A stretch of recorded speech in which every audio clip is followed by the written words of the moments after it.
नेते राहुल सोलापूरकर यांनी छत्रपती शिवाजी महाराज यांच्याबद्दल केलेल्या वादग्रस्त विधानामुळे राज्यभरातून रोष व्यक्त करण्यात येतोय। पण हा वाद सुरू असतानाच डॉक्टर बाबासाहेब आंबेडकर यांच्याबद्दल राहुल सोलापूरकर यांनी आणखी एक वादग्रस्त विधान केल्याचा व्हिडिओ समोर आला। त्यामुळे राज्यातील विविध संघटनांनी आक्रमक होत त्यांच्या घराबाहेर आंदोलन सुरू केलं होतं।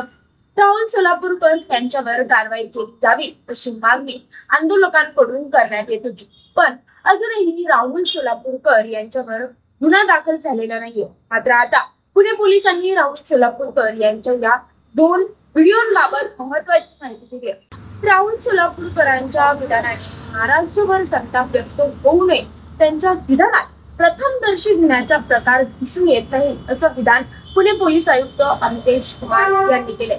राहुल सोलापूरकर यांनी विधान केलेल्या दोन्ही व्हिडिओ क्लिप पोलिसांनी तपासल्यात।